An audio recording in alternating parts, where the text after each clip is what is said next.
اللهم صل وسلم وبارك على سيدنا محمد. ازيكم يا حبايبي؟ عاملين ايه؟ يا رب تكونوا بخير. وحشتوني جدا جدا جدا. وان شاء الله باذن الله احاول ما اعمل لكمش يعني فيديوهات تكون من غير صوتي، يعني ان شاء الله باذن الله كل اللي طلبوا مني الطلب ده ان شاء الله باذن الله هحققه لهم. النهارده بامر الله هنعمل مع بعض القرنبيط كده بشكل جديد ومختلف عن اللي احنا متعودين عليه. ان شاء الله باذن الله الطريقه دي تعجبكم. انا عملتها بصراحه مره السنه اللي فاتت وعجبتنا جدا، فان شاء الله بقى بامر الله قررت السنه دي اعملها معاكم كمان مره واعرفكم يعني كده. نعمل حاجات يعني مختلفه مع بعض. بس قبل اي حاجه، اللي بيشوف قناتي لاول مره يا ريت يشترك في القناه ويفعل الجرس علشان كل ان شاء الله الفيديوهات اللي هعملها توصل لكم. اول حاجه احنا معانا القرنبيطه بتاعتنا مقطعينها كده زهر صغير خالص زي ما انتم شايفين. يعني اصغر تقطيعه تقطعوها، يعني الزهر اللي هو الصغير ده تقطعوه كده. ومعايا هنا شبت وبقدونس وكزبره، ومعايا شرايح بصل كده، ومعايا فلفل الوان، وطبعا معايا كده قطع توم. هنبدأ بقى نشوف هنعمل ايه في المكونات اللي معانا كده. نسمي الله ونصلي على الرسول عليه الصلاة والسلام. اول حاجة جبت طاسة كده ومعايا فيها زيت، وهبدأ احط زهر القرنبيط ده كده زي ما انتم شايفين. هبدأ بقى احطه واقليه كده عادي زي كأنك بتحمري بطاطس او حاجة يعني. لحد ما لونه يتغير ويحمر معايا، وهبدأ ان انا ايه اطلعه من النار بتاعتي. اهو كده زي ما انتم شايفين يا حبايبي. بادئ بقى لونه هو يغير. زهر القرنبيط ده بادئ لونه هو يغير كده زي ما انتم شايفين. ان شاء الله الطريقه باذن الله دي تعجبكم وتعجب اولادكم اللي ما بيحبوش القرنبيط مقلي. يعني مش كل الناس بتحب القرنبيط، بس احنا ان شاء الله حابين ان احنا نجدد مع بعض.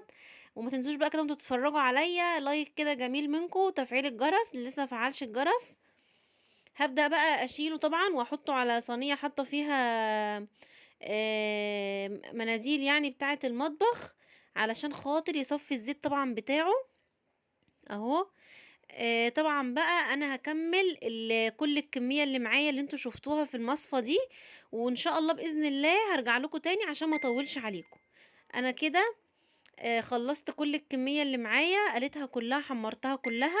هبدأ بقى جبت القارب البايركس بتاعي اللي هعمل فيه القرنبيط. حطيت اول حاجة جوانح البصل اللي انا مقطعاها، وهحط بقى البهارات بتاعتي بابريكا وبهارات وكزبرة وكمون وفلفل، ولو عندك برضو فلفل اسمر حطي.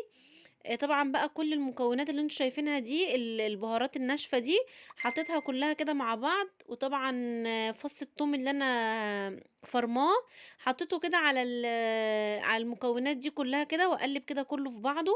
اهو كده زي ما انتوا شايفين يا حبايبي. وهبدأ بقى انا مقطعه هنا فلفل الوان كده زي ما انتم شايفين، احمر واخضر واصفر، بيدي بقى كده ال الصينيه بتاعتي او القالب بتاعي كده بقى شكل مميز كده وجميل قوي. هبدأ كده اقلب اهو زي ما انتم شايفين. اهو. هبدأ بقى كده اقلب زي ما انتم شايفين كده حبايبي. وهبدأ بقى انزل بالخضار اللي انا مقطعاه. الخضرة بتاعتي مشكلة زي كده خضرة المحشي بالظبط. بتدي طعم جميل وريحة جميلة جدا. انا اول بصراحه ما عملت الطريقه دي كنت مستغرباها جدا، لدرجه ان انا كنت محضره ليا يعني اكل تاني خفت لما اكلهاش. بس بصراحه لما جربتها عجبتني جدا جدا جدا، وكان طعمها مميز جدا. ولو عندك بقى مثلا قطع قصدي لو عندك لحمه مفرومه عايزه تحطيها عليها حطي. اي اضافات بقى براحتك، يعني اي اضافات تانية فوقيها تبقى اختياريه. طبعا دي كميه بقى القرنبيط اللي احنا عملناها. زي ما انتم شايفين اهو. هبدأ بقى انزل على الخضار الجميل اللي احنا حطيناه مع بعض ده. اهو. معلش بقى كده في حاجات بتقع كده يعني من الجنب. اهو هبدأ كده بقى ان انا ايه انزلها كده واحدة واحدة. وهبدأ بقى ان انا اقلب الحاجات دي كلها مع بعضها، بحيث بقى تختار يعني كله بقى يمتزج ببعض كده. زي ما انتم شايفين اهو. هقلب كده كله واحدة واحدة. اهو. هقلب كده كله مع بعض بقى كده. يعني تخيلوا بقى انتوا ايه طعم الحاجات دي كلها كده مع بعضها يبقى عامل ازاي. ان شاء الله باذن الله يبقى طعمها جميل جدا. ويعني دعوه بقى كده حلوه من دعواتكم الجميله ان شاء الله باذن الله. وربنا يا رب يرفع عننا الكرب والوباء اللي إحنا فيه يا رب، ويقضي الفترة دي على خير، ونخرج منها يا رب كلنا كاملين العدد بحبايبنا يا رب.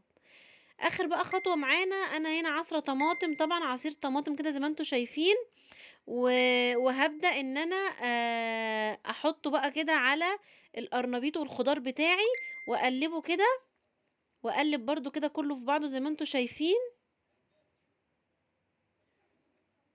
أهو.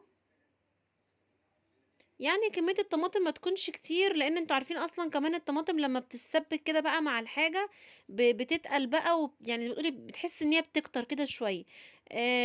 فأنتِ يعني قيّمي بقى الكمية اللي أنتِ حاطاها أهو. قلّبت كويس جدًا، وهابدأ بقى إن أنا إيه، يعني بالضبط حوالي كوباية مَيّة مش أكتر من كده. هي كوباية مَيّة، على أساس برضه إن لسه الطماطم هتنزّل بقى السوايل اللي هي موجودة فيها أصلًا، وطبعًا برضه الفلفل والحاجات دي برضه كلّها هتنزّل مَيّتها والبصل والكلام ده، فإحنا مش عايزين برضه نكتّر فيها مَيّة أوي، بس أنتِ بقى هتتابعيها مثلًا كل ما هتتابعيها تحسّي إن هي لسه ما استوِتش يعني، أو ما ادِّتش النتيجة المطلوبة، تزوّديها بس يعني إيه، مَيّة حاجة بسيطة أوي يعني. طبعًا بقى أنا هنا حطيتها على النار من فوق زي ما أنتم شايفين، لحد أمّا استوت خالص، خالص، خدت راحتها خالص في السِوَى، يعني مش بتاخد أكتر من نُص ساعة سِوَى، وطلعت كده بقى بالشكل الجميل اللي أنتم شايفينه ده، يعني لسه بقى طبعًا سخنة، شايفين البخار طالع منها إزاي، إن شاء الله بإذن الله بقى تجربوها وتدعوا لي كده دعوة جميلة منكم، ويا رب تجربوها كده وتعجبكم إن شاء الله، وما تنسوش بقى الإعجاب بالفيديو وتفعيل الجرس علشان إن شاء الله بإذن الله قناتي تكبر بيكم وليكم إن شاء الله بإذن الله، وانتظروني إن شاء الله بأمر الله في وصفات جميلة جدًا محضّراها لكم، يا رب إن شاء الله تعجبكم. السلام عليكم ورحمة الله وبركاته، والصلاة والسلام على رسول الله.